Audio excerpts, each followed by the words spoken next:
आप कंटेनर के अंदर प्रेशर लगा रही, वो भी इस डेप्थ पे, यानी इस लेवल पे, इस डेप्थ पे कितना प्रेशर लगा रही वो है। यानी कि मान लो कि किसी कंटेनर के अंदर h हाइट तक लिक्विड है जिसकी डेंसिटी रो है और कंटेनर का एरिया a है, ठीक है।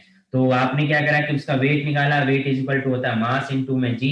अब मास कैसे निकलेगा, density is equal to mass upon में वॉल्यूम होता है, तो मास इज इक्वल टू हो गया डेंसिटी इनटू वॉल्यूम, तो मास इज इक्वल टू हो गया डेंसिटी इनटू वॉल्यूम इनटू में जी।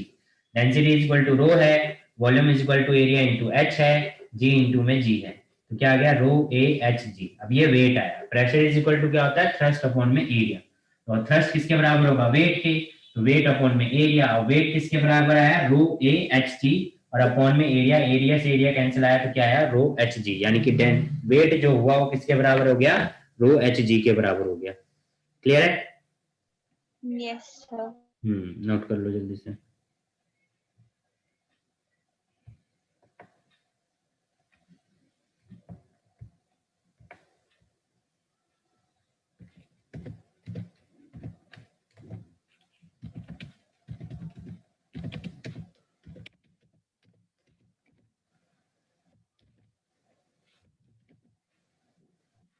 सर हो गया। हो गया, ओके। नेक्स्ट है effect of gravity on a fluid pressure, यानी कि मान लो कि जो फ्लूइड है वो इफेक्ट ग्रेविटी के बेस पे क्या प्रेशर इस पे लगता है, ठीक है।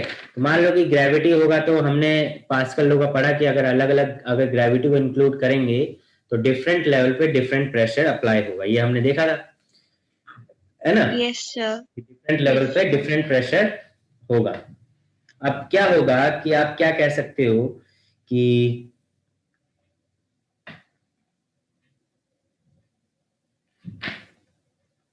इसको इस तरीके से देख सकते हो, तो टॉपिक हम डाल देते हैं, इसको रब करते हैं, effect of gravity on fluid pressure.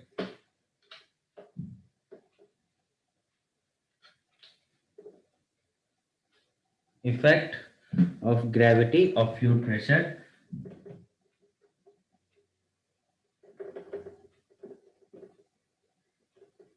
Effect of gravity on fluid pressure.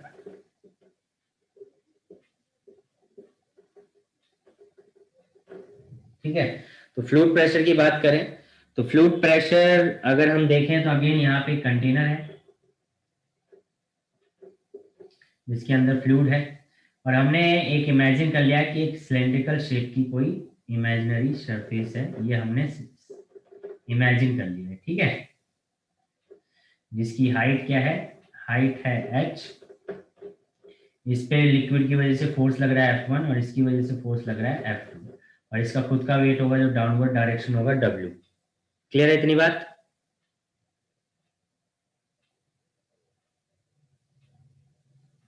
Yes sir. यानी कि क्या हुआ कि इस पे ऊपर वाले सरफेस पे फोर्स F1 लग रहा है, नीचे वाले सरफेस पे फोर्स F2 लगा रहा है, और वेट लग रहा है डाउनवर्ड डायरेक्शन में, और इस कंटेनर की जो हमने माना वो क्या है, हाइट h है। अगर हम रेस्ट कैसे देखें, force on the liquid at the top अगर देखें, पहला पॉइंट अगर देखें इसमें, force by the liquid, force by the liquid, ठीक है, ऑन टॉप, तो वो क्या होगा, force is equal to pressure into area, वो क्या होगा, प्रेशर इनटू एरिया। इसी तरीके से force by the liquid at bottom, तो वो क्या होगा, F2 is equal to pressure into area, area same है तो इसलिए प्रेशर इनटू एरिया। क्लियर है? इन इक्विलिब्रियम में अगर यस सर। इक्विलिब्रियम कंडीशन है, यानी कि नेट फोर्स जीरो होना चाहिए, तो इक्विलिब्रियम कंडीशन में क्या होगा कि डाउनवर्ड डायरेक्शन वाले फोर्स अपवर्ड डायरेक्शन के बराबर होंगे। तो डाउनवर्ड डायरेक्शन में कौन कौन लग रहा है, F1 लग रहा है और W लग रहा है, ठीक है। और चलो वेट भी निकाल लेते हैं पहले, वेट पहले निकाल लेते हैं फिर इक्वेशन बनाते हैं।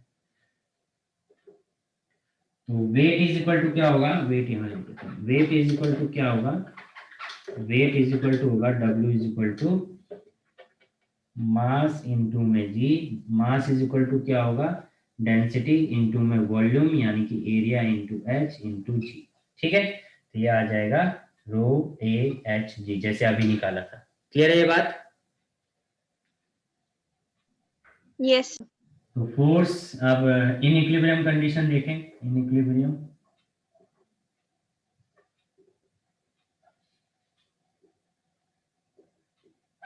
इक्विलिब्रियम कंडीशन में देखो कि F1 plus W is equal to F2, क्योंकि डाउनवर्ड डायरेक्शन वाले फोर्स, सभी फोर्सेस अपवर्ड डायरेक्शन के फोर्स के इक्वल होंगे।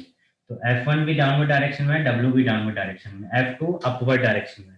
ठीक है, तो F1 क्या है आपके पास, P1A प्लस W की बात करें तो वो क्या आएगा आपका, रो ए एच जी, और F2 इज इक्वल टू क्या है, P2A। इसमें से एरिया कॉमन लेंगे तो क्या आ जाएगा, P1 plus rho h g is equal to P2।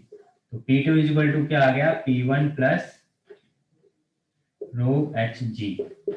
ये समझ में आया? Yes sir. इसका मतलब क्या हुआ, इसका मतलब ये हुआ कि नीचे वाले में जो प्रेशर लग रहा है वो ऊपर वाले में इतने का ऐड हो गया है।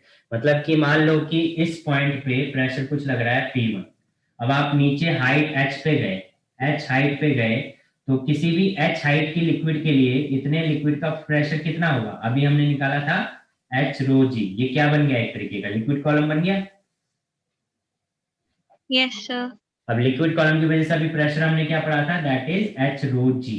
तो अगर इस पॉइंट पे सिर्फ लिक्विड की वजह से प्रेशर एच रो जी है, और इस पॉइंट पे ऑलरेडी P1 प्रेशर लग रहा है, तो इस सरफेस पे टोटल प्रेशर क्या होगा, टोटल प्रेशर क्या होगा, P1 प्लस में एच रो जी।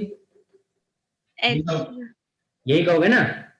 यस। हाँ, यस सर। इसका मतलब ये है कि अगर किसी एक सरफेस पे P2 पे जो प्रेशर लग रहा है, बॉटम पे जो प्रेशर लग रहा है, वो लिक्विड कॉलम प्लस अपर वाले फेस पे जितना प्रेशर लग रहा था। ठीक है, यानी कि टोटल प्रेशर जो होता है वो उस सरफेस से लेकर नीचे तक जो लिक्विड लगा रहा है वो तो लग ही रहा है, पर उस सरफेस पे, अपर वाले सरफेस पे जो ऑलरेडी प्रेशर लग रहा था वो भी उसमें क्या हो जाएगा, ऐड हो जाएगा, अगर आप नेट फोर्स देखोगे तो। क्लियर है बात? Yes sir. ये बेसिकली नेट फोर्स हो गया। ठीक है, ये क्या हो गया, नेट फोर्स हो गया। Net force. हाँ, कि किसी लेवल पे नेट फोर्स क्या होगा, वो चीज हो गया। उसके बाद अगर आप देखो कि P1 जो है, लेट अगर हम मान लेते हैं कि P1 जो है वो PA के बराबर है, मतलब कि एटमॉस्फेरिक प्रेशर के बराबर है,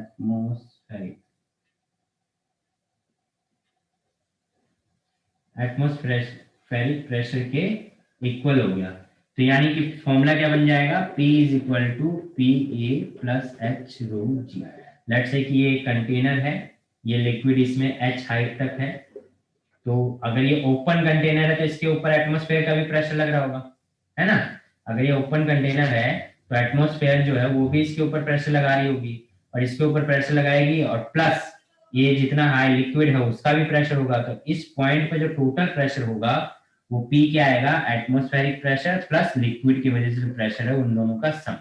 ठीक है, एटमॉस्फेरिक प्रेशर प्लस लिक्विड का जो प्रेशर है उन दोनों का सम।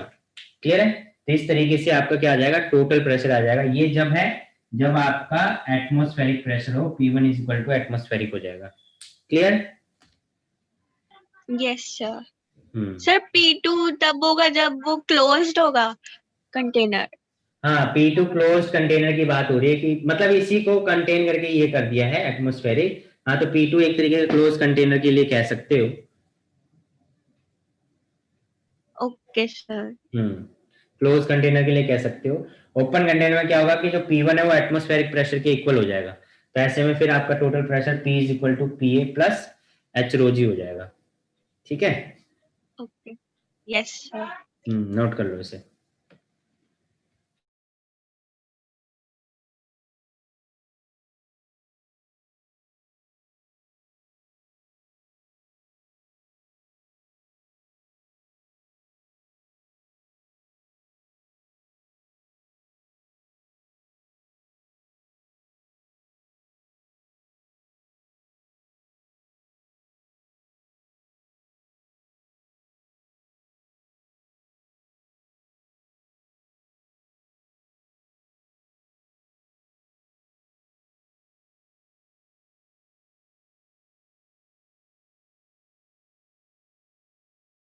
सर हो गया।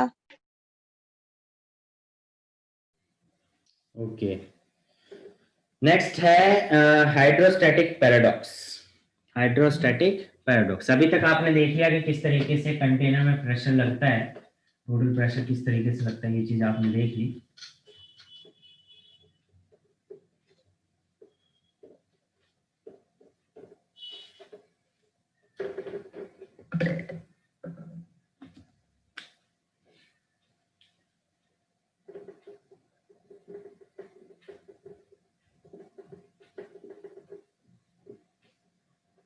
पैराडॉक्स का मतलब क्या हो गया, यहाँ पे जो दिख रहा है वो होगा नहीं और जो होता है वो दिख नहीं रहा, तो ये इस टाइप का कुछ है। तो लेट्स से आपके पास 3 कंटेनर है,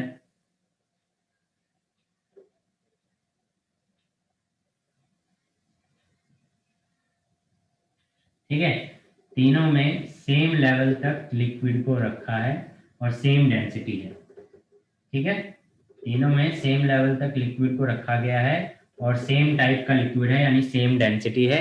बताइए किस में प्रेशर ज्यादा होगा सरफेस पे, इसमें ज्यादा होगा, इसमें ज्यादा होगा या इसमें ज्यादा होगा?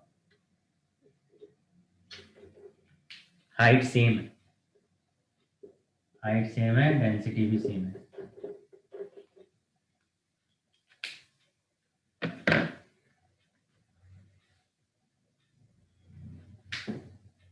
बताओ। सब पहले वाले में नहीं, पहले या दूसरे में से? दूसरे वाले में ज्यादा होगा। Yes sir. क्यों?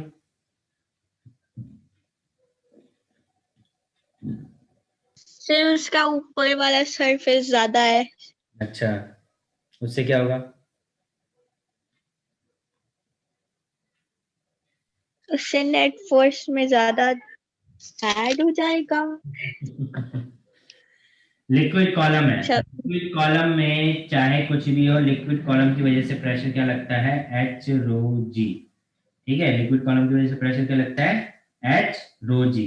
तो प्रेशर किस पे डिपेंड कर रहा है, एच पे, हाइट पे, वो तीनों का सेम है, डेंसिटी वो तीनों का सेम है, जी वो तीनों पे सेम ही लगेगा क्योंकि ग्रेविटी है। इसका मतलब तीनों का प्रेशर क्या आया, ओके। सेम आया। तो प्रेशर तीनों का सेम आया, इसका मतलब क्या हुआ कि ये इस चीज पे डिपेंड नहीं करता कि कंटेनर के बेस का एरिया कितना ज्यादा है या कंटेनर का साइज या शेप कैसा है, ये इस चीज पे डिपेंड करता है कि लिक्विड का मटेरियल कैसा है, यानी कि सेम डेंसिटी है या अलग डेंसिटी है। दूसरा हाइट, कि हाइट सेम है कि नहीं, इन दो चीजों पे मैटर करता है कि प्रेशर सेम होगा सरफेस पे या नहीं होगा, समझे? Yes sir. यानी कि अगर आप बड़े सा भगोना भी ले लें और छोटे से पतली सी बोतल में भी पानी रखें और सेम लेवल रखें दोनों पानी का, तो सरफेस पे जो प्रेशर आएगा वो क्या आएगा, सेम आएगा। Okay sir. हालांकि वेट ज्यादा होगा क्योंकि हम बात प्रेशर की कर रहे हैं, वेट की नहीं कर रहे हैं। वेट कहोगे तो वेट तो डिपेंड करेगा कि वॉल्यूम किसका ज्यादा है, ठीक है, जिसका वॉल्यूम ज्यादा हो गया उसका वेट ज्यादा हो गया। बट प्रेशर क्या है, वो फोर्स अपॉन में एरिया है, यानी कि रेशियो है। तो जिस हिसाब से एरिया इंक्रीज होता है उसी हिसाब से प्रेशर भी डिवाइड हो जाता है, तो प्रेशर उसी बेस पे रेशियो इक्वल हो जाता है। तो हम कह सकते हैं कि रेशियो जो है, रेशियो की वजह से प्रेशर जो आता है वो सेम आता है, इसीलिए प्रेशर सेम है, वेट सेम नहीं है। Weight is different thing, weight force ये डिफरेंट थिंग है, ठीक है, वो अलग अलग हो सकता है, बट प्रेशर सेम लगेगा। क्लियर है? Yes sir. हम्म,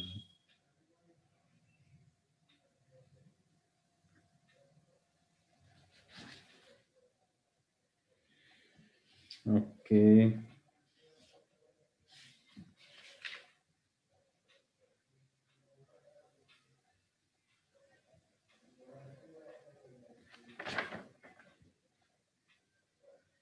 अब यूनिट की प्रेशर क्या, प्रेशर की यूनिट्स क्या क्या हो सकती हैं, हमने पढ़ा प्रेशर की यूनिट क्या क्या हो सकती है, pascal,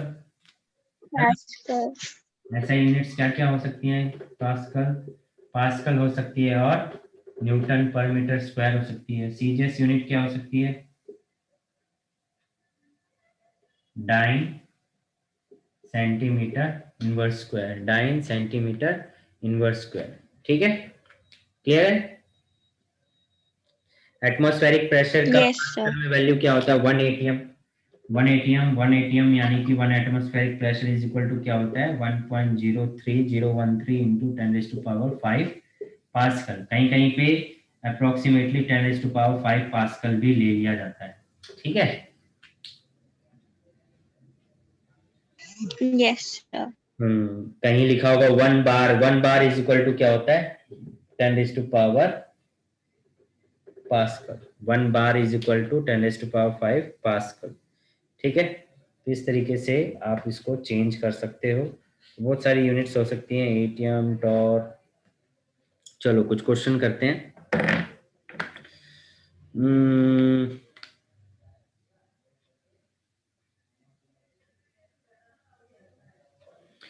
What will be the length of mercury column in a barometer tube? एक बैरोमीटर ट्यूब है, ठीक है। बैरोमीटर ट्यूब क्या होती है, देखो बैरोमीटर ट्यूब अगर मैं समझाऊं इस तरीके से बैरोमीटर ट्यूब होती है। तो ये कंटेनर हो गया, इसमें ऐसे यू टेस्ट ट्यूब को ऐसे उल्टा कर देते हैं और इसमें ये कंटेनर होता है जिसके अंदर ये लिक्विड अपलिफ्ट कर जाता है, यानी लिक्विड राइज करता है। तो ये प्रेशर के बेस पे इसमें लिक्विड राइज कर जाता है। ठीक है, तो उसके अकॉर्डिंग हम देखते हैं कि क्या प्रेशर है, इस तरीके से हम। और ये जो होता है ये क्या होता है, मरकरी होता है। इसको हम क्या कहते हैं, मरकरी। ये मरकरी फिल किया जाता है यहाँ पे। तो जितना एटमॉस्फेरिक प्रेशर होगा उसके हिसाब से यहाँ पे ये लेवल चढ़ जाएगा। तो हम कहते हैं कि इतना लेवल ऑफ मरकरी, इतना लेवल ऑफ मरकरी, इस तरीके से प्रेशर निकल के आता है। ठीक है, ये एटमॉस्फेरिक प्रेशर इस पर लगेगा और ये हाइट आ जाएगी। तो इस तरीके से हम एटमॉस्फेयर का प्रेशर मेजर कर सकते हैं। क्लियर है बात? Yes sir. तो ये एक तरीके का बैरोमीटर हो गया। तो इसी में कह रहा है कि what will be the length of mercury column in a barometer tube when the atmospheric pressure is 75 centimeter of mercury, the tube is inclined at an angle 60 degree with the horizontal direction. अच्छा, जो question ही नहीं बताया ना topic.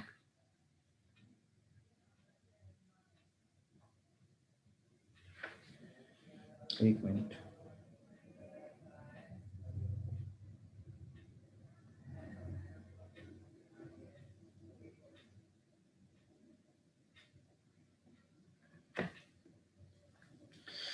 चलो एक question यहाँ पे कर ही लेते हैं, इस टाइप का थोड़ा सा समझ लेंगे। तो बैरोमीटर ट्यूब मैंने ये बताया इस तरीके से है। तो ये हाइट जो है इसको हम बोलते हैं लेंथ ऑफ मरकरी कॉलम या लेवल ऑफ मरकरी कॉलम। यहाँ कह रहा है कि what will be the length of mercury column in barometer tube when the atmospheric pressure is 75 centimetre of mercury. ठीक है, तो H की वैल्यू आपको दे रखी है, that is 75 centimetre of mercury. ठीक है, और आपसे लेंथ पूछ रहा है अगर एंगल थीटा है कितना, 60 डिग्री। तो ऐसे में जब अगर आपसे लेंथ ऑफ मरकरी कॉलम, तो आप एक फॉर्मूला रन रख लो ऐसे में, H/L is equal to sine theta. ठीक है, तो यहां से आप लेंथ और बाकी चीजें निकाल सकते हो। तो कैसे निकलेगा, एंगल H गिवन है 75 सेंटीमीटर अपॉन में L is equal to sine 60। अब साइन 60 की वैल्यू क्या होती है, √3/2। √3/2 ये L आ गया। तो L इज इक्वल टू क्या हो गया, 75 2 अपॉन में √3। ठीक है, 75 अपॉन में रूट इंटू में 3 2, तो कितना आ जाएगा 86.6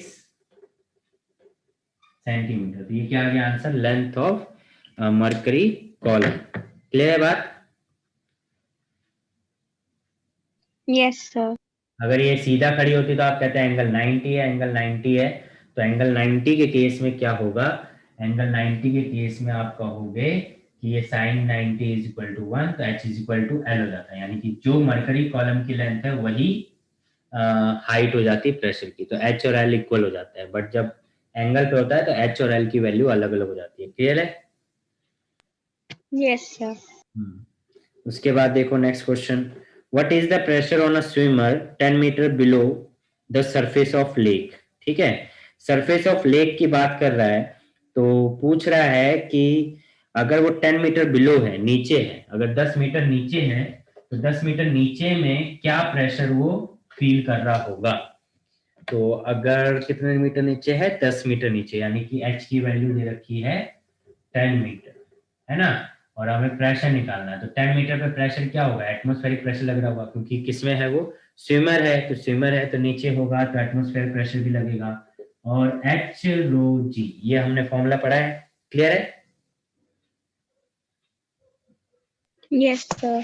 तो P is equal to atmospheric कितना का बड़ा है, 1 इंटू 10⁵ पास्कल, प्लस H कितना देखा है 10 मीटर, रो वाटर की डेंसिटी, डेंसिटी ऑफ वाटर कितना होता है 10⁵ kg पर मीटर क्यूब, है ना, kg पर मीटर क्यूब। तो क्या आ जाएगा 10⁵, और जी कितना ले लोगे 9.8, जी कितना ले लोगे 9.8। तो इसको जब आप सॉल्व करोगे तो ये आंसर कितना आएगा 1.98 इंटू 10⁵ पास्कल। क्लियर है बात ये। Yes sir. तो ये चीज हो गया। अब ये कैसे हुआ ये देखो, सॉल्व कैसे किया ये भी ध्यान देना है, ये भी आना चाहिए। 10 कितना हो गया 10⁴ हो गया 9.8। अब इधर 5 है इधर 4 है, तो इसको करने के लिए आप क्या करोगे,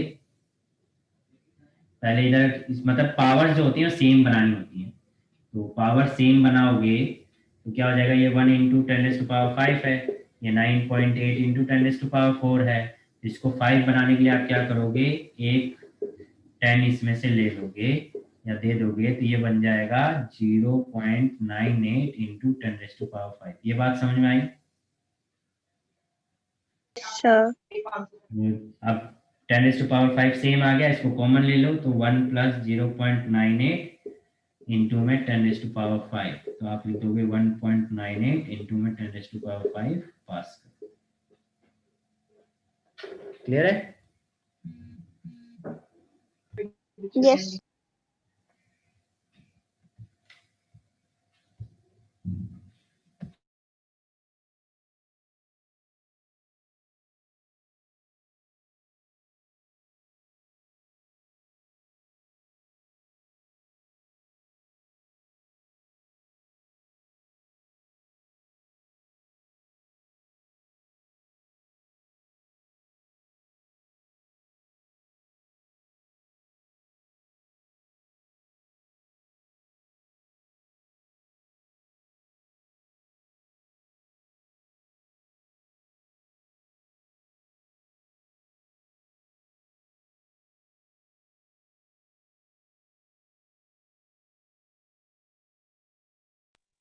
हो गया।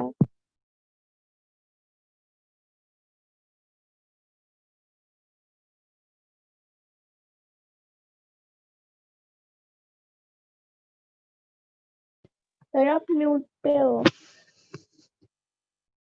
नेक्स्ट क्वेश्चन देखो क्या कह रहा है, the density of the atmosphere at sea level is 1.29 kg per metre cube.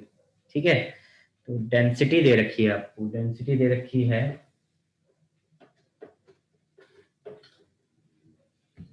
तो डेंसिटी इज इक्वल टू क्या हो जाएगा, डेंसिटी इज इक्वल टू हो जाएगा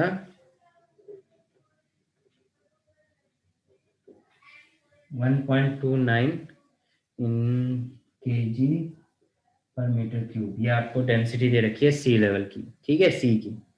assume that it does not change with altitude, यानी कि जो डेंसिटी है वो चेंज नहीं होती अगर आप हाइट पे जाते हो या कोई भी लेवल पे जाते हो।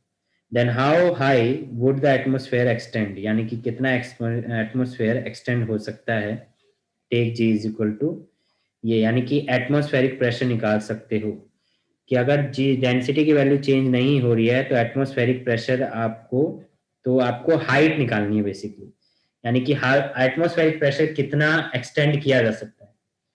तो आप कह सकते हो कि यहाँ पे एटमोस्फेरिक प्रेशर जो निकाला जा रहा है वो एच रो जी के बेस पे निकाला जा रहा है, और एच आपका जो हो गया वो P A bye row G हो गया, जिसमें एटमोस्फेरिक प्रेशर आपको पता है कितना होता है, एटमोस्फेरिक प्रेशर कितना लेंगे यहाँ पे, हम ले लेते हैं 1.01 इंटू 10⁵ पास्कल। तो एटमोस्फेरिक प्रेशर हमने लिया, H इज इक्वल टू क्या हो गया 1.01 इंटू 10⁵, डेंसिटी हमें जाएगी 1.29, जी कितना होता है 9.8। इसको सॉल्व करेंगे, इसको सॉल्व करके आपकी वैल्यू कितनी आ जाएगी 7981, क्या आ जाएगी 7981 मीटर, क्या आ जाएगी 7981 मीटर, ये आपकी हाइट आ गई, ठीक है, यानी कि 8 किलोमीटर, अप्रोक्सीमेटली 8 किलोमीटर आपकी आंसर आ गया। क्लियर है, ये समझ में आया?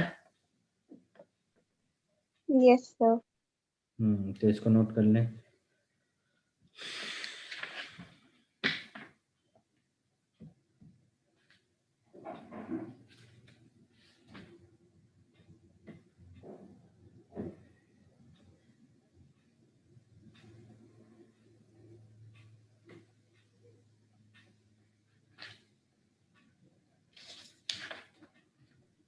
हो गया। हो गया, ओके, ये बात आपकी हो गई क्लियर। चलिए, तो यहां तक कोई डाउट?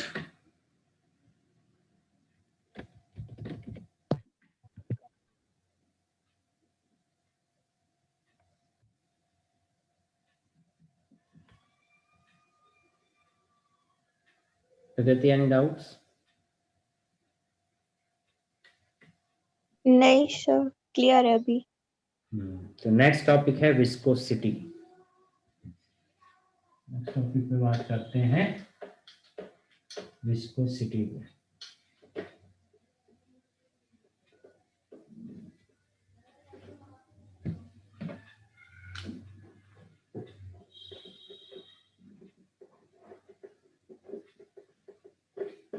अब विस्कोसिटी क्या होता है? देखो, विस्कोसिटी अगर हम समझें तो जिस तरीके से सरफेस पे, रोड पे आप चलते हो तो फ्रिक्शन फोर्स होता है, उसी तरीके से फ्लूइड में विस्कोसिटी होता है। यानी कि विस्कोसिटी भी एक तरीके का फ्लूइड का फ्रिक्शन है, यानी कि फ्लूइड्स की लेयर के बीच में, लिक्विड एयर के बीच में जो फ्रिक्शन फोर्स लगता है उसको हम कहते हैं विस्कोसिटी, ठीक है। तो दैट इज विस्कोसिटी, यानी विस्कोसिटी एक तरीके का क्या है, एक टाइप का क्या है, फ्रिक्शन फोर्स है। क्लियर है? Yes sir. तो इसकी डेफिनेशन आप लिख सकते हो, viscosity is the property of of fluid, viscosity is the property of fluid by virtue of which, viscosity is the property of fluid by virtue of which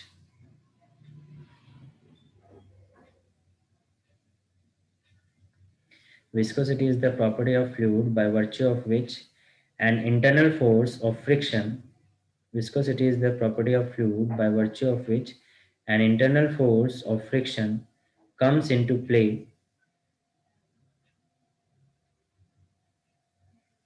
viscosity is the property of fluid by virtue of which an internal force of friction comes into play when a fluid is in motion, when a fluid is in motion,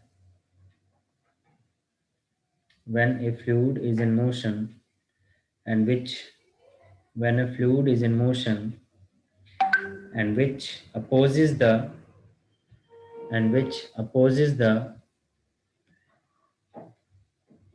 relative motion, and which opposes the relative motion between its different layer, between its different layer.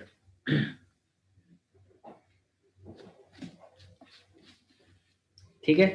तो क्या होता है कि जैसे अगर हम बात करें, जैसे ये सरफेस है और इस पे कोई फ्लूइड फ्लो कर रहा है, ये लेयर्स है, ठीक है, ये क्या है, लेयर्स हैं फ्लूइड की। तो फ्लूइड क्या करता है, लेयर्स में फ्लो करता है। ये जैसे पार्टिकल्स हैं, इस पार्टिकल की सरफेस के बिल्कुल क्लोज है तो इनकी वेलोसिटी कम होगी, फिर उससे ऊपर वाले पार्टिकल की वेलोसिटी ज्यादा होगी, फिर उससे ज्यादा होगी, फिर उससे ज्यादा होगी, और सब ऊपर वाले की सबसे ज्यादा होगी। अब देखोगे कि जो फ्लूइड होता है, जो ऊपर सरफेस पे होता है वो ज्यादा तेजी से फ्लो करता है, और जो लोअर सरफेस पे होता है वो स्लो स्पीड से फ्लो करता है कि नहीं करता है? Yes sir.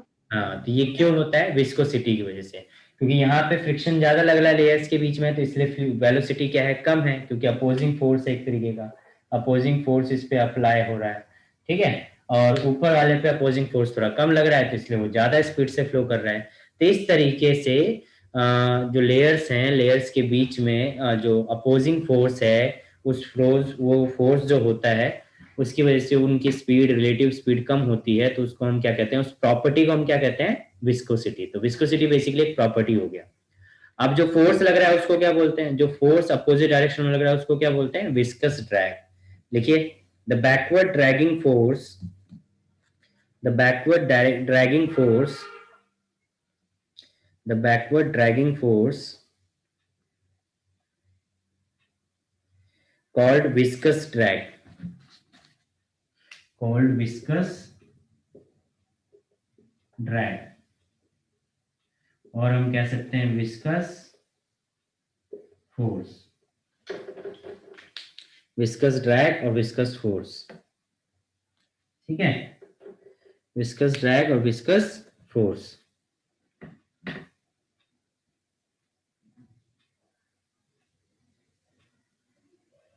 Okay sir. तो ये फोर्स हो गया विस्कस ड्रैग और विस्कस फोर्स। क्लियर है बात यहां तक? नेक्स्ट लिखो coefficient of viscosity, coefficient of viscosity. तो कोफिशिएंट ऑफ विस्कोसिटी में क्या है?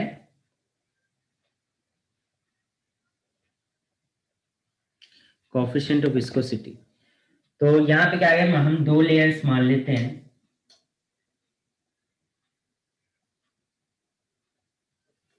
ठीक है, एक की स्पीड v है और एक की स्पीड v प्लस dv है, यानी कि क्या हुआ कि ऊपर वाले लेयर की जो स्पीड है वो ज्यादा है नीचे वाले के कंपेयर में। इतनी बात क्लियर है? इसका जो एरिया है हम वो ले लेते हैं, एरिया जो है यहाँ पे a है और अपोजिट डायरेक्शन में विस्कस फोर्स ड्रैग लग रहा है। क्लियर है? सर दोबारा बता दो एक बार। दो लेयर्स हैं P and Q, P and Q दो लेयर्स हैं। P जो है वो नीचे है, Q ऊपर है। P लेयर जो है वो v वेलोसिटी से मूव कर रहा है, ठीक है, और जो ऊपर वाली लेयर है वो v प्लस dx वेलोसिटी से मूव कर रहा है, यानी कि dx कह रहा हूँ dv, v प्लस dv से, यानी कि ऊपर वाली लेयर के पास dv वेलोसिटी ज्यादा है, एक्स्ट्रा है, यानी कि वो ज्यादा स्पीड से फ्लो कर रहा है।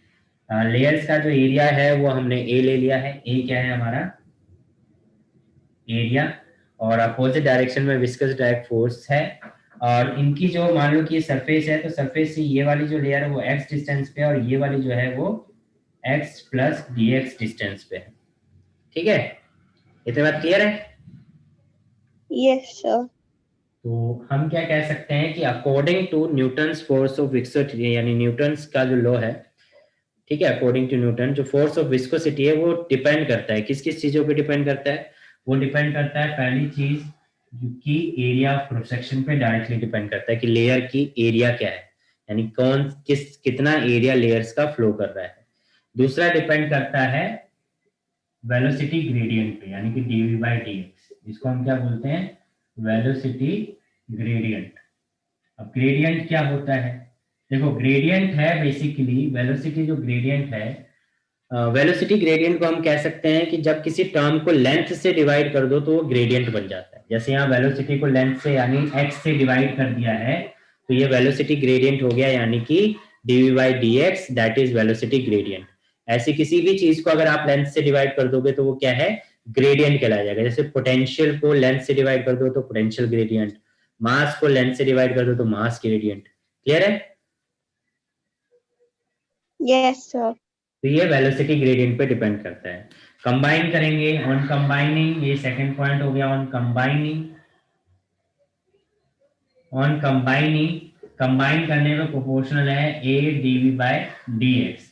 आप प्रोपोर्शनल का साइन हटाओगे तो प्रोपोर्शनल का साइन हटा के इक्वल टू लगाओगे और एक कांस्टेंट लगाओगे a, जिसको हम बोलेंगे coefficient of viscosity, where where where eta क्या है? Is coefficient of viscosity.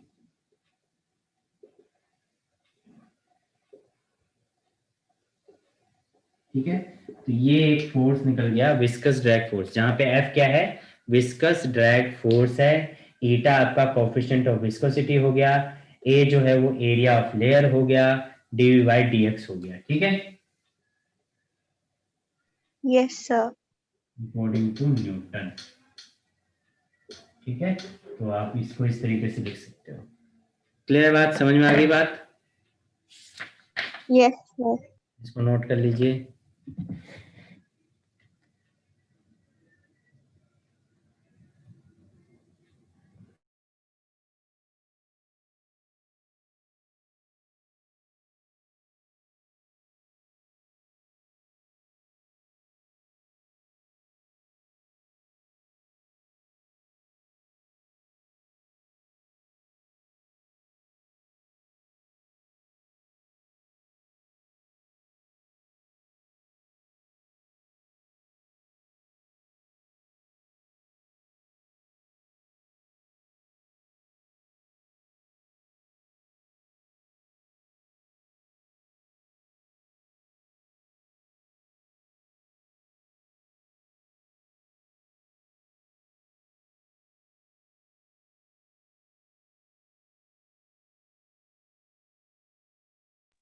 Sir हो गया।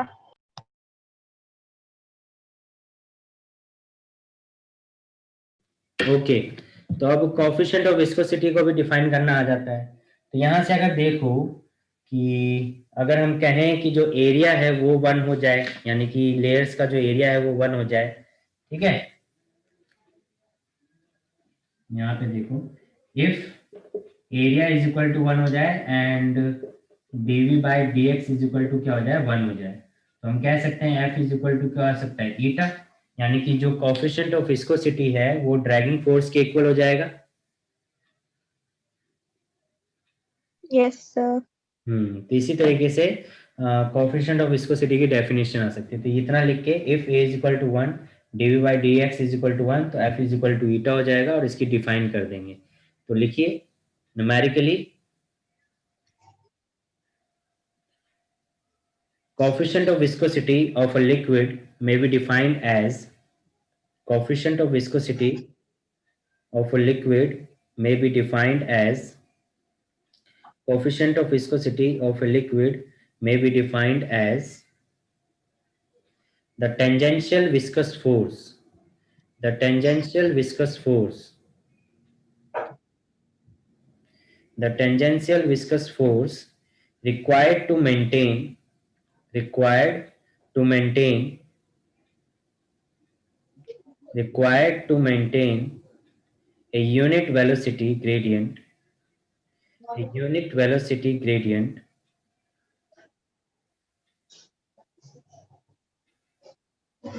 coefficient of viscosity of a liquid may be defined as the tangential viscous force required to maintain a unit velocity gradient between its two parallel layers between its two parallel layers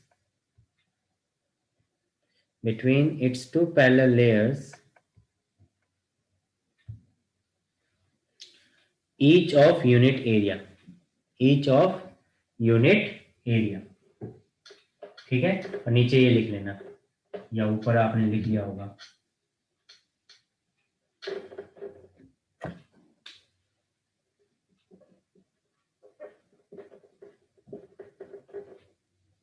ऐसा unit क्या होती है, डेकापॉइस। डेकापॉइस क्या होती है, डेकापॉइस। और दूसरा क्या कह सकते हो,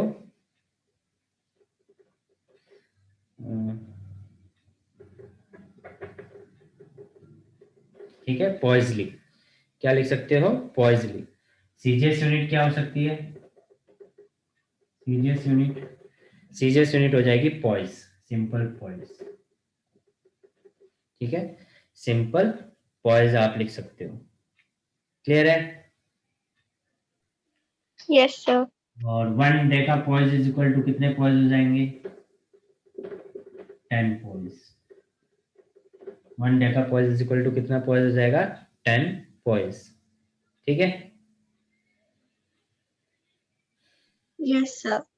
इसको और भी लिख सकते हो यहाँ पे और करके, न्यूटन पर second per metre inverse area है तो स्क्वायर हो जाएगा, ठीक है, newton second per metre square. इसी तरीके से सीजीएस को लिख सकते हो dyne second centimetre inverse square. इस तरीके से इसकी यूनिट्स हो जाएंगी। क्लियर है? Yes sir. तो आज की क्लास में कोई doubt?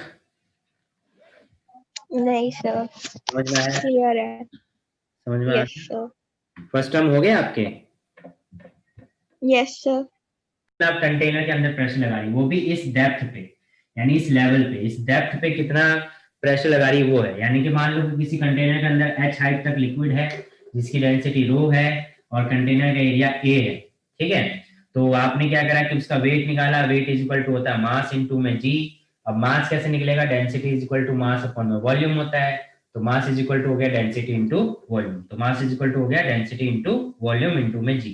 Density is equal to rho है, volume is equal to area into h है, g इनटू में g है, तो क्या आ गया, रो a h g। अब ये वेट आया। प्रेशर इज इक्वल टू क्या होता है, थ्रस्ट अपॉन में एरिया, तो थ्रस्ट किसके बराबर होगा, वेट के, तो वेट अपॉन में एरिया, और वेट किसके बराबर आया, रो ए एच जी, और अपॉन में एरिया, एरिया से एरिया कैंसिल आया तो क्या आया, रो एच जी, यानी कि वेट जो हुआ वो किसके बराबर हो गया, रो एच जी के बराबर हो गया। क्लियर है? Yes sir. नोट कर लो जल्दी से।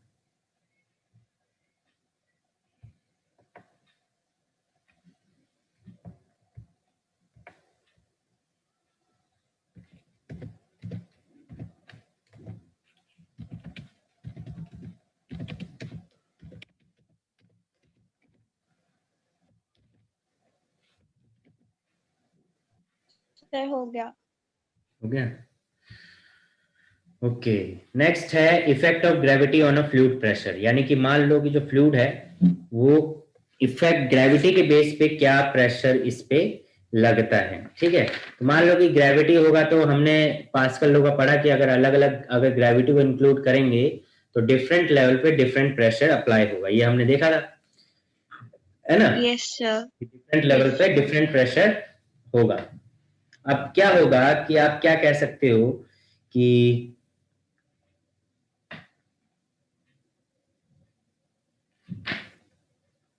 इसको इस तरीके से देख सकते हो। तो टॉपिक हम डाल लेते हैं, इसको रब करते हैं, effect of gravity on fluid pressure.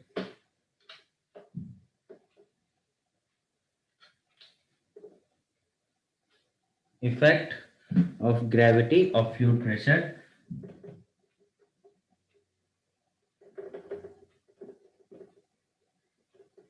Effect of gravity on fluid pressure.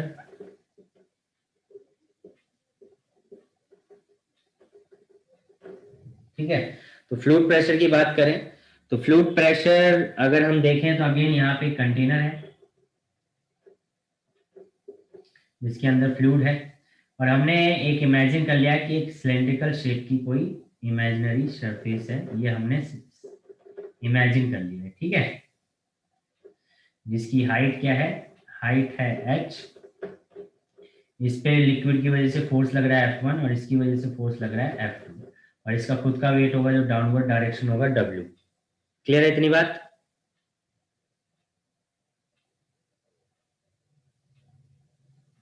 Yes sir. यानी कि क्या हुआ कि इस पे ऊपर वाले सरफेस पे फोर्स F1 लग रहा है, नीचे वाले सरफेस पे फोर्स F2 लगा रहा है, और वेट लग रहा है डाउनवर्ड डायरेक्शन में, और इस कंटेनर की जो हमने माना वो क्या है, हाइट h है। अगर हम रेस्ट कैसे देखें, force on the liquid at the top अगर देखें, पहला पॉइंट अगर देखें इसमें, force by the liquid, force by the liquid, ठीक है, ऑन टॉप, तो वो क्या होगा, force is equal to pressure into area, वो क्या होगा, प्रेशर इनटू एरिया। इसी तरीके से force by the liquid at bottom, तो वो क्या होगा, F2 is equal to pressure into area, area same है तो इसलिए प्रेशर इनटू एरिया। क्लियर है? इन इक्विलिब्रियम में अगर इक्विलिब्रियम कंडीशन है यानी कि नेट फोर्स 0 होना चाहिए। तो इक्विलिब्रियम कंडीशन में क्या होगा कि डाउनवर्ड डायरेक्शन वाले फोर्स अपवर्ड डायरेक्शन के बराबर होंगे। तो डाउनवर्ड डायरेक्शन में कौन कौन लग रहा है, F1 लग रहा है और W लग रहा है। ठीक है, और चलो वेट भी निकाल लेते हैं पहले, वेट पहले निकाल लेते हैं फिर इक्वेशन बनाते हैं। तो वेट इज इक्वल टू क्या होगा, वेट यहाँ लिख देते हैं, वेट इज इक्वल टू क्या होगा, वेट इज इक्वल टू होगा W is equal to mass into में g, mass is equal to क्या होगा, डेंसिटी इनटू में वॉल्यूम यानी कि area into h into g. ठीक है, तो ये आ जाएगा रो ए एच जी, जैसे अभी निकाला था। क्लियर है ये बात? यस। तो फोर्स, अब इन इक्विलिब्रियम कंडीशन देखें, इन इक्विलिब्रियम,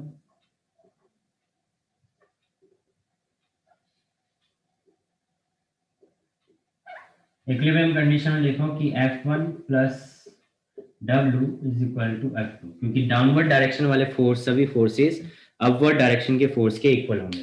तो F1 भी डाउनवर्ड डायरेक्शन में है, W भी डाउनवर्ड डायरेक्शन में, F2 अपवर्ड डायरेक्शन में।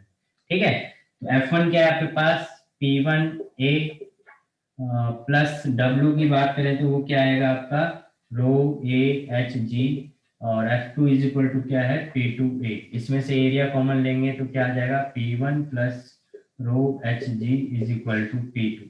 तो P2 इज इक्वल टू क्या आ गया P1 प्लस रो एच जी। ये समझ में आया? Yes sir. इसका मतलब क्या हुआ? इसका मतलब ये हुआ कि नीचे वाले में जो प्रेशर लग रहा है वो ऊपर वाले में इतने का ऐड हो गया है। मतलब कि मान लो कि इस पॉइंट पे प्रेशर कुछ लग रहा है P1, अब आप नीचे हाइट h पे गए, h हाइट पे गए, तो किसी भी h हाइट की लिक्विड के लिए इतने लिक्विड का प्रेशर कितना होगा? अभी हमने निकाला था h रो जी, ये क्या बन गया? एक तरीके का लिक्विड कॉलम बन गया। Yes sir. अब लिक्विड कॉलम की वजह से अभी प्रेशर हमने क्या पढ़ा था, दैट इज एच रो जी। तो अगर इस पॉइंट पे सिर्फ लिक्विड की वजह से प्रेशर एच रो जी है और इस पॉइंट पे ऑलरेडी P1 प्रेशर लग रहा है, तो इस सरफेस पे टोटल प्रेशर क्या होगा? टोटल प्रेशर क्या होगा? P1 प्लस में एच रो जी। एच। यही कहोगे ना? यस हाँ, यस सर। इसका मतलब ये है कि अगर किसी एक सरफेस पे P2 पे जो प्रेशर लग रहा है, बॉटम पे जो प्रेशर लग रहा है, वो लिक्विड कॉलम प्लस अपर वाले फेस पे जितना प्रेशर लग रहा था, ठीक है? यानी कि टोटल प्रेशर जो होता है वो उस सरफेस से लेकर नीचे तक जो लिक्विड लगा रहा है वो तो लग ही रहा है, पर उस सरफेस पे, अपर वाले सरफेस पे जो ऑलरेडी प्रेशर लग रहा था वो भी उसमें क्या हो जाएगा? ऐड हो जाएगा, अगर आप नेट फोर्स देखोगे तो। क्लियर है बात? Yes sir. ये बेसिकली नेट फोर्स हो गया, ठीक है? ये क्या हो गया? नेट फोर्स हो गया। Net force. हाँ, कि किसी लेवल पे नेट फोर्स क्या होगा, वो चीज हो गया। उसके बाद अगर आप देखो कि P1 जो है, लेट अगर हम मान लेते हैं कि P1 जो है वो PA के बराबर है, मतलब कि एटमॉस्फेरिक प्रेशर के बराबर है।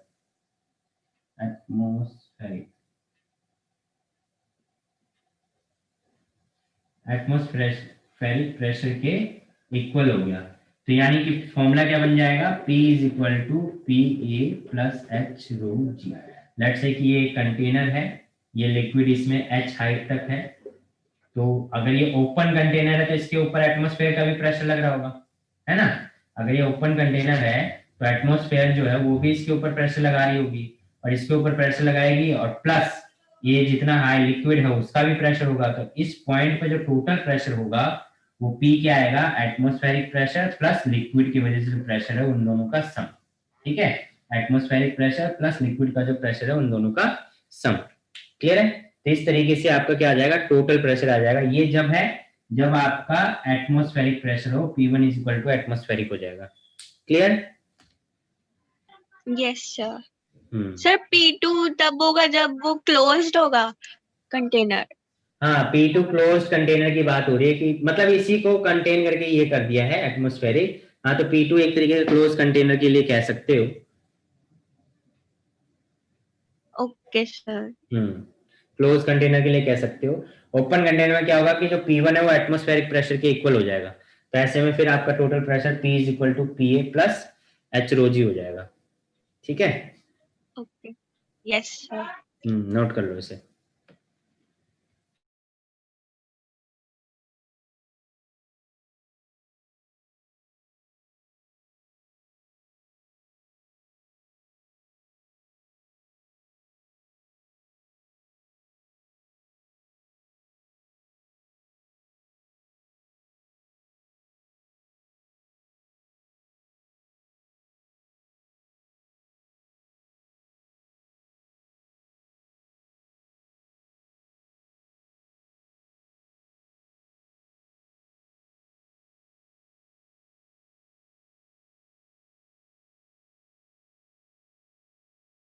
सर हो गया।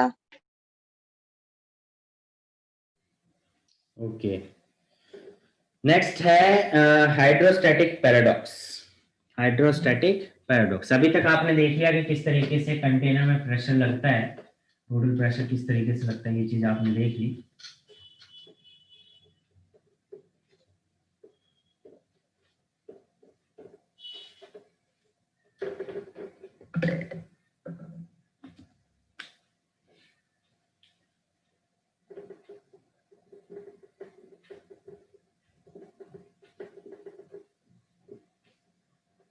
पैराडॉक्स का मतलब क्या हो गया, यहाँ पे जो दिख रहा है वो होगा नहीं और जो होता है वो दिख नहीं रहा, तो ये इस टाइप का कुछ है। तो लेट्स से आपके पास 3 कंटेनर है,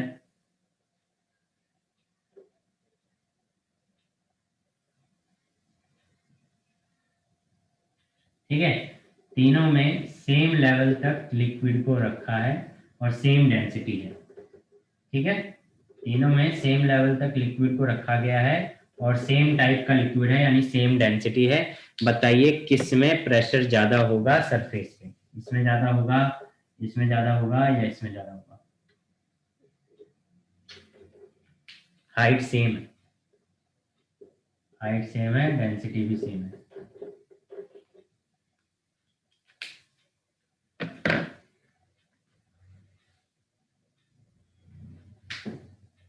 बताओ।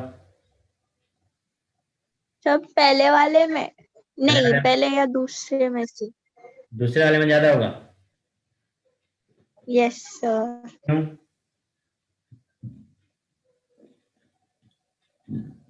सिर्फ उसका ऊपर वाला सरफेस ज्यादा है। अच्छा, उससे क्या होगा?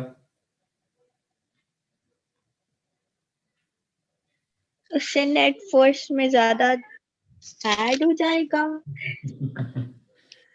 लिक्विड कॉलम है, अच्छा। लिक्विड कॉलम में चाहे कुछ भी हो, लिक्विड कॉलम की वजह से प्रेशर क्या लगता है, एच रो जी, ठीक है, लिक्विड कॉलम की वजह से प्रेशर क्या लगता है, एच रो जी। तो प्रेशर किस पे डिपेंड कर रहा है, एच पे, हाइट पे, वो तीनों का सेम है, डेंसिटी वो तीनों का सेम है, जी वो तीनों पे सेम ही लगेगा क्योंकि ग्रेविटी है। इसका मतलब तीनों का प्रेशर क्या आया, ओके। सेम आया। तो प्रेशर तीनों का सेम आया, इसका मतलब क्या हुआ कि ये इस चीज पे डिपेंड नहीं करता कि कंटेनर के बेस का एरिया कितना ज्यादा है या कंटेनर का साइज या शेप कैसा है, ये इस चीज पे डिपेंड करता है कि लिक्विड का मटेरियल कैसा है, यानी कि सेम डेंसिटी है या अलग डेंसिटी है। दूसरा हाइट, कि हाइट सेम है कि नहीं, इन दो चीजों पे मैटर करता है कि प्रेशर सेम होगा सरफेस पे या नहीं होगा, समझे? Yes sir. यानी कि अगर आप बड़े सा भगोना भी ले लें और छोटे से पतली सी बोतल में भी पानी रखें और सेम लेवल रखें दोनों पानी का, तो सरफेस पे जो प्रेशर आएगा वो क्या आएगा, सेम आएगा। Okay sir. हालांकि वेट ज्यादा होगा क्योंकि हम बात प्रेशर की कर रहे हैं, वेट की नहीं कर रहे हैं। वेट कहोगे तो वेट तो डिपेंड करेगा कि वॉल्यूम किसका ज्यादा है, ठीक है, जिसका वॉल्यूम ज्यादा हो गया उसका वेट ज्यादा हो गया। बट प्रेशर क्या है, वो फोर्स अपॉन में एरिया है, यानी कि रेशियो है। तो जिस हिसाब से एरिया इंक्रीज होता है उसी हिसाब से प्रेशर भी डिवाइड होता है, तो प्रेशर उसी बेस पे रेशियो इक्वल हो जाता है। तो हम कह सकते हैं कि रेशियो जो है, रेशियो की वजह से प्रेशर जो आता है वो सेम आता है, इसीलिए प्रेशर सेम है, वेट सेम नहीं है, weight is different thing, weight force ये डिफरेंट थिंग है, ठीक है, वो अलग अलग हो सकता है, बट प्रेशर सेम लगेगा। क्लियर है? Yes sir. हम्म,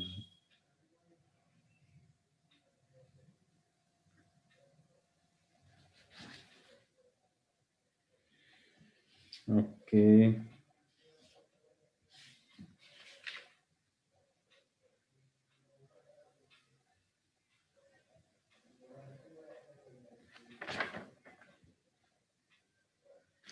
अब यूनिट की प्रेशर क्या, प्रेशर की यूनिट्स क्या क्या हो सकती हैं, हमने पढ़ा प्रेशर की यूनिट क्या क्या हो सकती है, पास्कल, पास्कल। ऐसा यूनिट्स क्या क्या हो सकती हैं, पास्कल, पास्कल हो सकती है और न्यूटन पर मीटर स्क्वायर हो सकती है। सीजीएस यूनिट क्या हो सकती है, dyne centimetre inverse square, dyne centimetre inverse square, ठीक है, क्लियर है? एटमॉस्फेरिक प्रेशर का यस सर। पास्कल में वैल्यू क्या होता है, 1 एटीएम, 1 एटीएम यानी कि 1 atmospheric pressure is equal to क्या होता है, 1.03013 इंटू 10⁵ पास्कल। कहीं कहीं पे अप्रोक्सीमेटली 10⁵ पास्कल भी ले लिया जाता है, ठीक है। Yes sir. कहीं लिखा होगा 1 bar, 1 bar is equal to क्या होता है, 10⁵ pascal, 1 bar is equal to 10⁵ pascal, ठीक है। तो इस तरीके से आप इसको चेंज कर सकते हो, बहुत सारी यूनिट्स हो सकती हैं, एटीएम, टॉर। चलो कुछ क्वेश्चन करते हैं।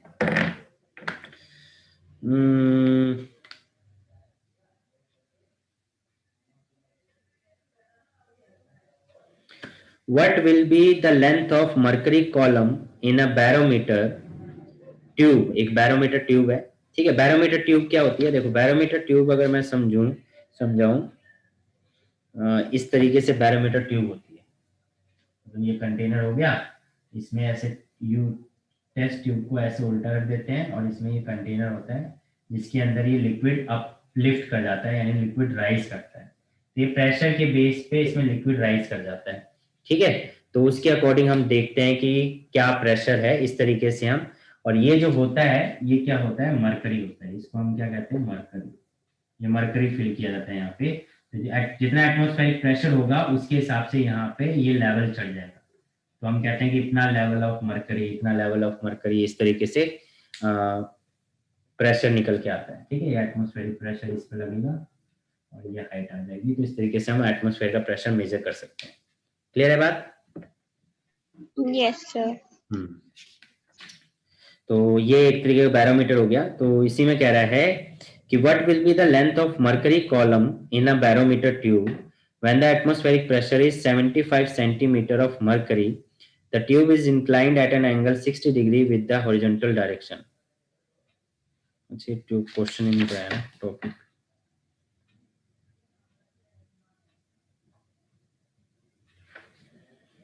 एक मिनट,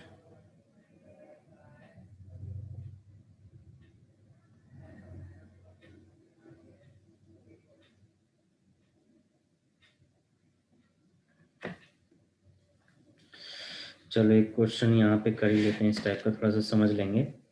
तो बैरोमीटर ट्यूब मैंने ये बताया इस तरीके से है। तो ये हाइट जो है इसको हम बोलते हैं लेंथ ऑफ मर्करी कॉलम या लेवल ऑफ मर्करी कॉलम।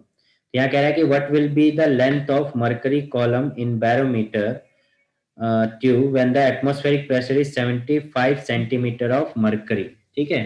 तो H की वैल्यू आपको दे रखी है, that is 75 centimetre of mercury, ठीक है। और आपसे लेंथ पूछ रहा है अगर एंगल थीटा है कितना? 60 डिग्री।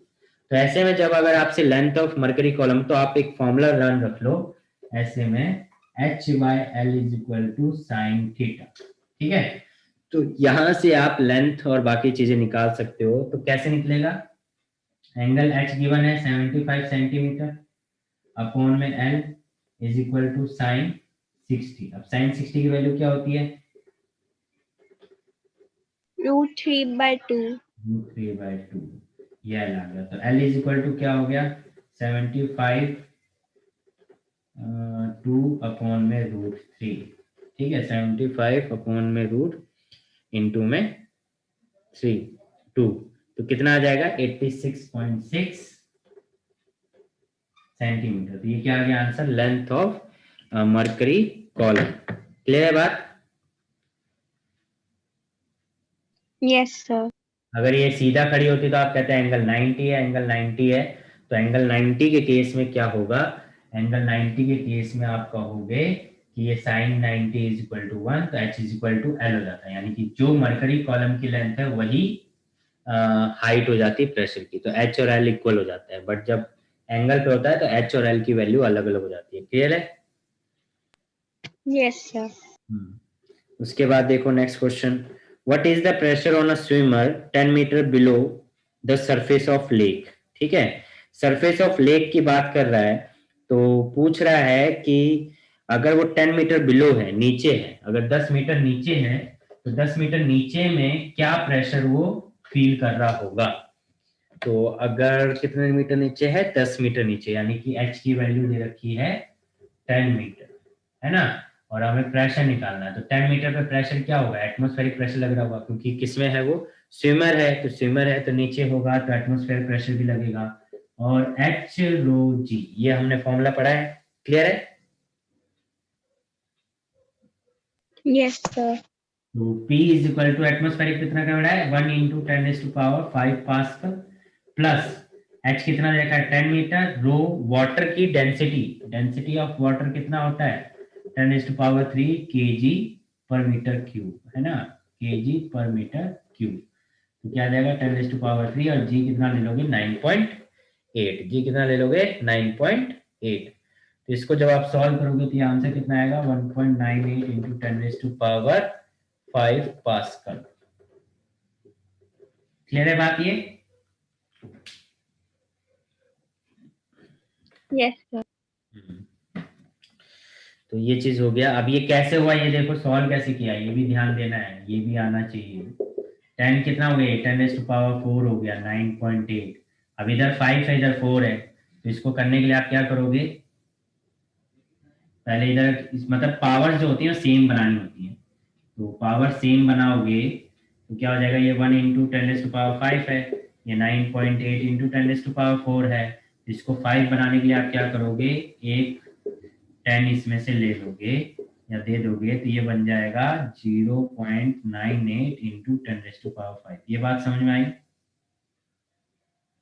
सर अब 10⁵ सेम आ गया, इसको कॉमन ले लो तो 1 प्लस 0.98 इंटू में 10⁵। तो आप लिख दोगे 1.98 इंटू में 10⁵ पास।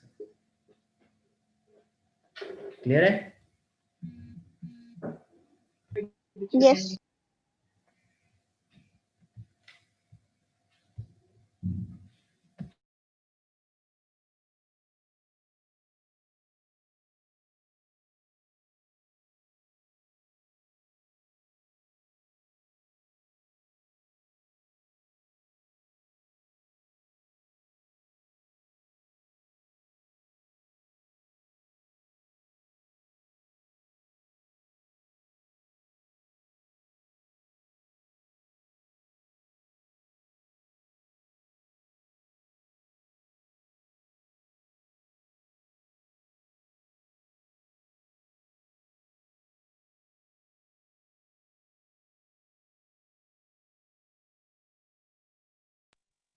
हो गया।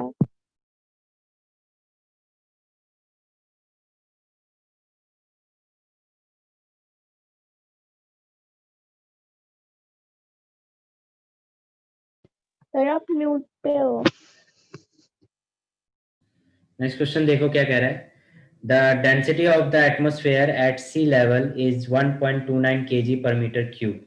ठीक है, तो डेंसिटी दे रखी है आपको, डेंसिटी दे रखी है, तो डेंसिटी इज इक्वल टू क्या हो जाएगा, डेंसिटी इज इक्वल टू हो जाएगा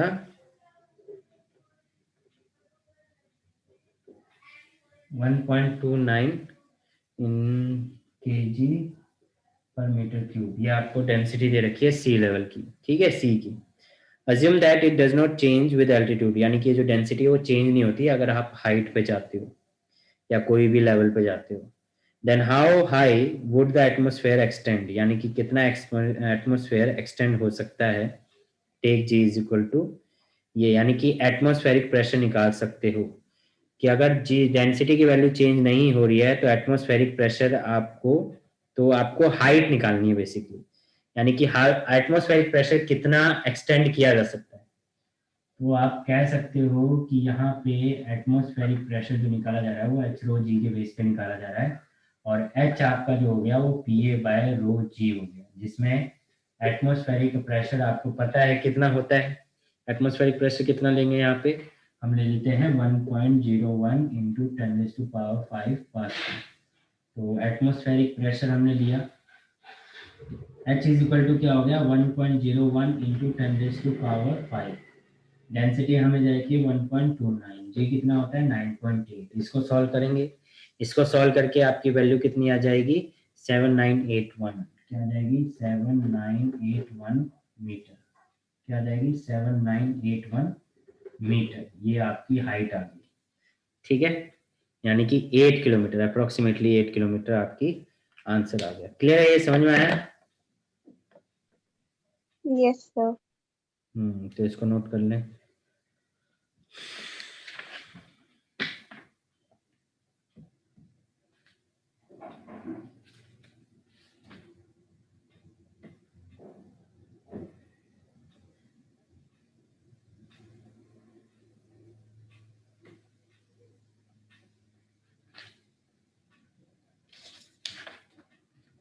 क्या हो गया? हो गया। ओके, ये बात आपकी हो गई क्लियर। चलिए, तो यहाँ तक कोई डाउट?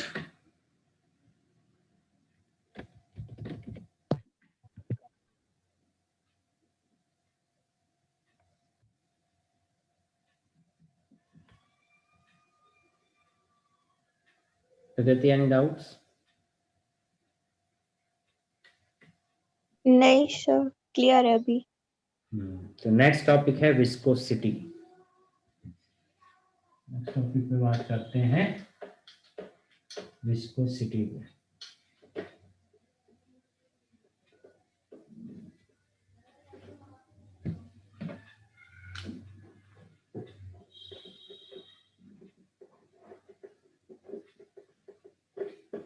विस्कोसिटी क्या होता है? देखो, विस्कोसिटी अगर हम समझें तो जिस तरीके से सरफेस पे, रोड पे आप चलते हो तो फ्रिक्शन फोर्स होता है, उसी तरीके से फ्लूइड में विस्कोसिटी होता है। यानी कि विस्कोसिटी भी एक तरीके का फ्लूइड का फ्रिक्शन है। यानी कि फ्लूइड्स की लेयर के बीच में, लिक्विड एयर के बीच में जो फ्रिक्शन फोर्स लगता है उसको हम कहते हैं विस्कोसिटी।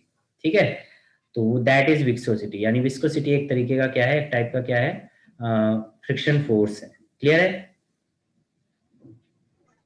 Yes sir. तो इसकी डेफिनेशन आप लिख सकते हो, viscosity is the property of of fluid. Viscosity is the property of fluid by virtue of which viscosity is the property of fluid by virtue of which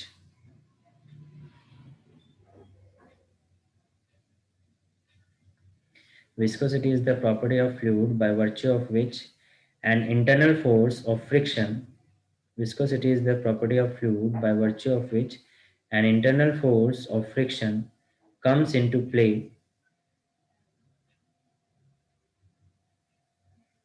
Viscosity is the property of fluid by virtue of which an internal force of friction comes into play when a fluid is in motion. When a fluid is in motion, when a fluid is in motion, and which when a fluid is in motion and which opposes the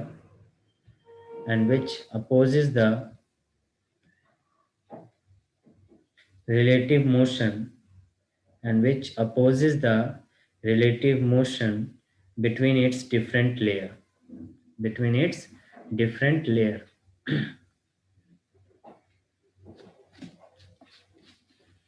ठीक है, तो क्या होता है कि जैसे अगर हम बात करें, जैसे ये सरफेस है और इस पे कोई फ्लूइड फ्लो कर रहा है, ये लेयर्स है। ठीक है, ये क्या है, लेयर्स हैं फ्लूइड की। तो फ्लूइड क्या करता है, लेयर्स में फ्लो करता है। तो ये जैसे पार्टिकल्स हैं, इस पार्टिकल की सरफेस के बिल्कुल क्लोज है तो इनकी वेलोसिटी कम होगी, फिर उससे ऊपर वाले पार्टिकल की वेलोसिटी ज्यादा होगी, फिर उससे ज्यादा होगी, फिर उससे ज्यादा होगी, और सब ऊपर वाले की सबसे ज्यादा होगी। अब देखोगे कि जो फ्लूइड होता है, जो ऊपर सरफेस पे होता है वो ज्यादा तेजी से फ्लो करता है, और जो लोअर सरफेस पे होता है वो स्लो स्पीड से फ्लो करता है कि नहीं करता है? Yes sir. हाँ, तो ये क्यों होता है? विस्कोसिटी की वजह से। क्योंकि यहाँ पे फ्रिक्शन ज्यादा लग रहा है लेयर्स के बीच में, तो इसलिए वेलोसिटी क्या है, कम है, क्योंकि अपोजिंग फोर्स है एक तरीके का, अपोजिंग फोर्स इस पे अप्लाई हो रहा है। ठीक है, और ऊपर वाले पे अपोजिंग फोर्स थोड़ा कम लग रहा है, तो इसलिए वो ज्यादा स्पीड से फ्लो कर रहा है। तो इस तरीके से जो लेयर्स हैं, लेयर्स के बीच में जो अपोजिंग फोर्स है, वो फोर्स जो होता है उसकी वजह से उनकी स्पीड, रिलेटिव स्पीड कम होती है, तो उसको हम क्या कहते हैं, उस प्रॉपर्टी को हम क्या कहते हैं, विस्कोसिटी। तो विस्कोसिटी बेसिकली एक प्रॉपर्टी हो गया। अब जो फोर्स लग रहा है उसको क्या बोलते हैं, जो फोर्स अपोजिट डायरेक्शन में लग रहा है उसको क्या बोलते हैं, विस्कस ड्रैग। लिखिए, the backward dragging force, the backward dragging force, the backward dragging force called viscous drag, called viscous drag, और हम कह सकते हैं विस्कस फोर्स। विस्कस ड्रैग और विस्कस फोर्स। ठीक है, विस्कस ड्रैग और विस्कस फोर्स।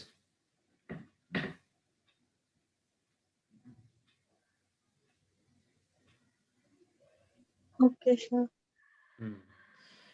तो ये फोर्स हो गया विस्कस ड्रैग और विस्कस फोर्स।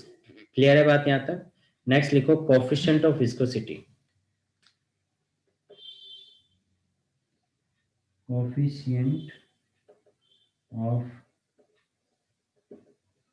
विस्कोसिटी। तो कोफिशिएंट ऑफ विस्कोसिटी में क्या है?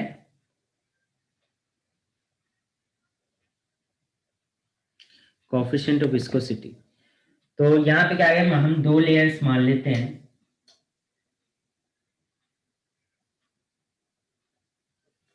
ठीक है, एक की स्पीड v है और एक की स्पीड v प्लस dv है। यानी कि क्या हुआ कि ऊपर वाले लेयर की जो स्पीड है वो ज्यादा है नीचे वाले के कंपेयर में। इतनी बात क्लियर है?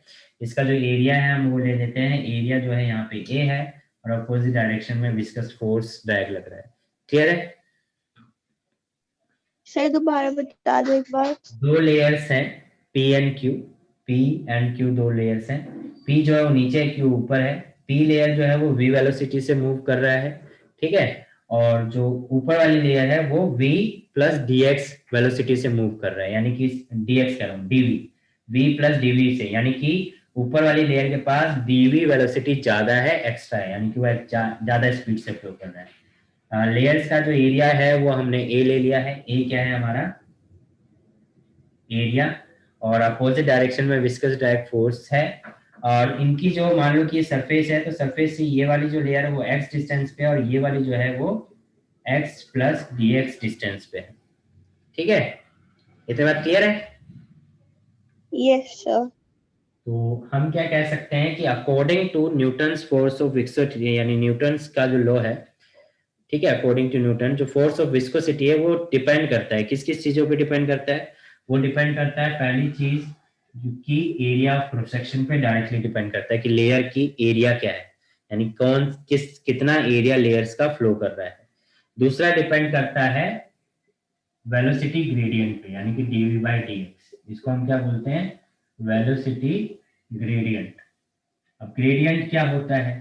देखो ग्रेडियंट है बेसिकली वेलोसिटी, जो ग्रेडियंट है, वेलोसिटी ग्रेडियंट को हम कह सकते हैं कि जब किसी टर्म को लेंथ से डिवाइड कर दो तो वो ग्रेडियंट बन जाता है। जैसे यहाँ वेलोसिटी को लेंथ से यानी x से डिवाइड कर दिया है, तो ये वेलोसिटी ग्रेडियंट हो गया, यानी कि dv by dx that is velocity gradient. ऐसी किसी भी चीज को अगर आप लेंथ से डिवाइड कर दोगे तो वो क्या है? ग्रेडियंट कहलाया जाएगा। जैसे पोटेंशियल को लेंथ से डिवाइड कर दो तो पोटेंशियल ग्रेडियंट, मास को लेंथ से डिवाइड कर दो तो मास ग्रेडियंट। क्लियर है? Yes sir. तो ये वेलोसिटी ग्रेडियंट पे डिपेंड करता है। कंबाइन करेंगे, ऑन कंबाइनिंग, ये सेकंड पॉइंट हो गया, on combining. On combining, combine करने में प्रोपोर्शनल है a dv बाय dx। आप प्रोपोर्शनल का साइन हटाओगे तो प्रोपोर्शनल का साइन हटा के इक्वल टू लगाओगे और एक कांस्टेंट लगाओगे a, जिसको हम बोलेंगे coefficient of viscosity, where where where eta क्या है? Is coefficient of viscosity.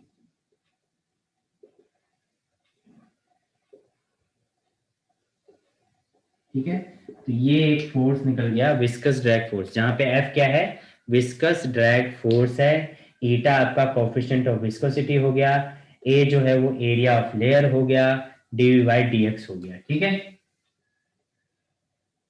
Yes sir. According to Newton. ठीक है, तो आप इसको इस तरीके से लिख सकते हो। क्लियर बात? समझ में आ गई बात? Yes sir. इसको नोट कर लीजिए।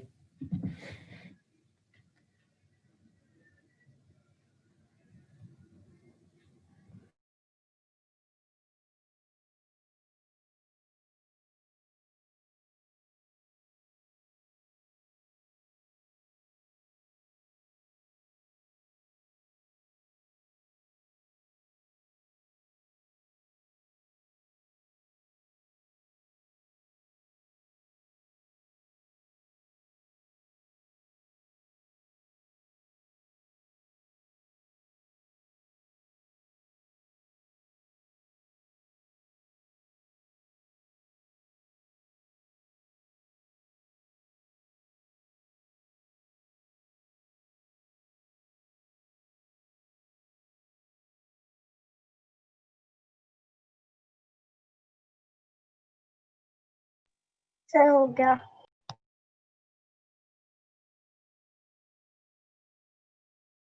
ओके, तो अब कोएफिशिएंट ऑफ विस्कोसिटी को भी डिफाइन करना आ जाता है। तो यहाँ से अगर देखो कि अगर हम कहें कि जो एरिया है वो 1 हो जाए, यानी कि लेयर्स का जो एरिया है वो 1 हो जाए, ठीक है। यहाँ पे देखो, if area is equal to 1 हो जाए and dv by dx is equal to क्या हो जाए, 1 हो जाए, तो हम कह सकते हैं f इज इक्वल टू क्या आ सकता है, ईटा, यानी कि जो कोएफिशिएंट ऑफ विस्कोसिटी है वो ड्रैगिंग फोर्स के इक्वल हो जाएगा। Yes sir. तो इसी तरीके से कोएफिशिएंट ऑफ विस्कोसिटी की डेफिनेशन आ सकती है। तो इतना लिख के if a is equal to 1 dv by dx is equal to 1, तो f is equal to eta हो जाएगा और इसकी डिफाइन कर देंगे। तो लिखिए numerically, coefficient of viscosity of a liquid may be defined as coefficient of viscosity of a liquid may be defined as coefficient of viscosity of a liquid may be defined as the tangential viscous force, the tangential viscous force, the tangential viscous force required to maintain required to maintain required to maintain a unit velocity gradient, a unit velocity gradient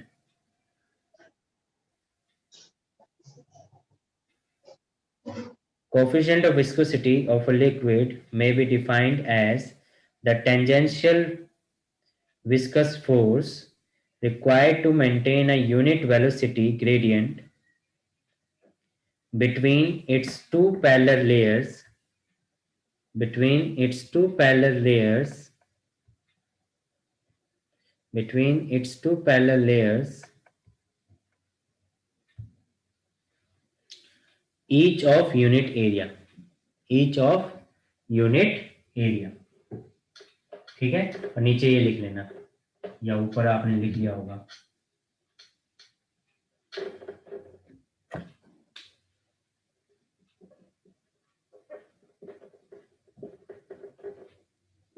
ऐसा unit क्या होती है, Deka poised, Deka poised क्या होती है, Deka poised. और दूसरा क्या कह सकते हो,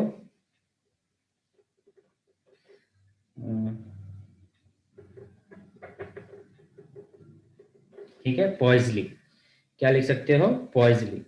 सीजीएस यूनिट क्या हो सकती है, सीजीएस यूनिट हो जाएगी पॉइस, सिंपल पॉइस, ठीक है, सिंपल पॉइस आप लिख सकते हो। क्लियर है? Yes sir. और 1 deca poise is equal to कितने पॉइस हो जाएंगे,